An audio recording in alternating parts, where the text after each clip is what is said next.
Do you ever wonder why your bank account never seems to grow as fast as the demands on your time and on your business do?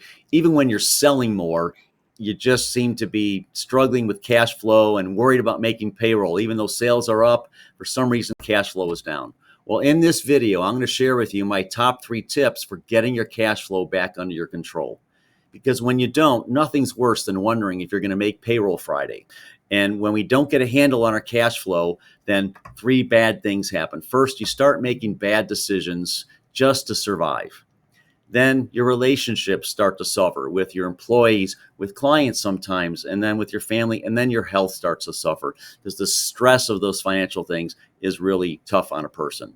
So let me share a quick story about an electrical contractor I worked with. Their banker brought me in. They were having cash flow problems, and we looked through their P&L and their balance sheet, and I saw on their balance sheet it said they had $1.5 million in accounts receivable. And so I asked the owner, I said, hey, is that $1.5 million, is that real? She didn't know. So she went, asked around, and came back to me a couple of days later, said, yeah, those are all outstanding invoices, and most of them are 120 days or longer past due. So whose job is it to make sure you get paid? Blank stare, silence. She said, I have no idea. So I said, well, go find out. Talk to your team. And whose job is it, right? And she came back with the answer. I knew it wasn't anybody's job. Nobody thought it was their responsibility to make sure that invoices got paid. They had a really good process and really clear accountability for who was responsible for getting invoices out, but it wasn't anybody's job to make sure they got paid.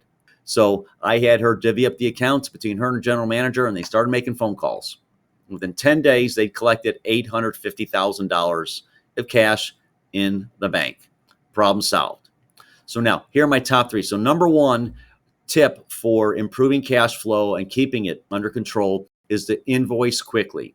So if you wait 2 weeks to invoice somebody, they're going to think it's okay to wait 2 or 3 weeks to pay you.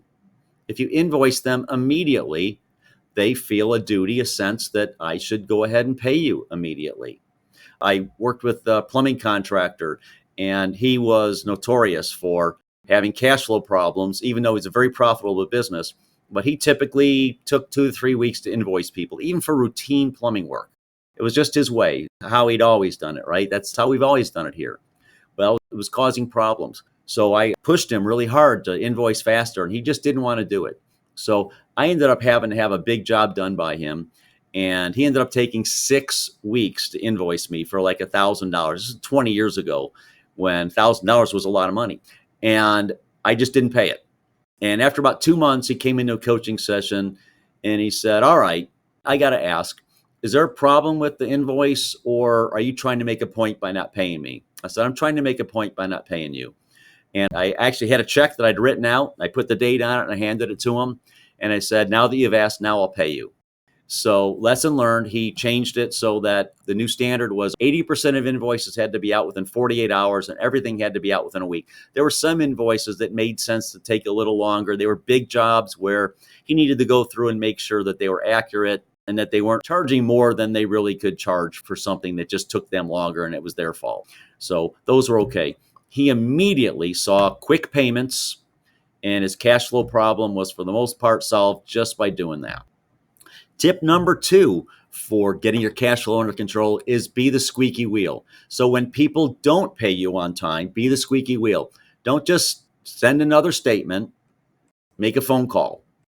Make sure it's clear. If it's due in 30 days and you don't have it on day 28, on day 29, go ahead and send a statement. By the time they read it, it will be past due. But be the squeaky wheel. Make sure your process is set up so that you insist on getting paid and you remind your clients, you owe me, you owe me, you owe me. So tip number 3 for getting the cash flow under control, it's get to know the person who approves your invoices at your clients. So when you get a new client, ask them, what's the best way to get invoices to you? Do you want them emailed? Do you want them snail mailed? So how do I invoice? Do you have an online system for it? Learn how you invoice, and then learn who the person is that sees them first and approves them and gets the ball rolling to get it in the system to get paid. I found that when I send invoices in, I always copy that person so that they know I've sent an invoice. And even though the invoice goes somewhere else, I copy or sometimes blind copy the person that I know is my person who's looking after my invoices, who can make sure they get approved and processed. And I sped up payments from 30 days to 10 days, just doing that, even though their standard was 30 days. By me getting a relationship with that person, knowing that person, introducing myself, she made sure I got paid on a regular basis. So if you're ready to get out of that endless loop of worrying about making payroll or paying your bills, and stop making bad decisions because of shortage of money, and improve your relationships and improve your health, and stop suffering from the stress of out of control cash flow and just simply not enough, go ahead and click on the link in the description of this video, and let's schedule a 20-minute chat so we can talk about your particular cash flow challenges and identify some strategies for you to get your cash flow back under control, lower your stress levels, and improve your business.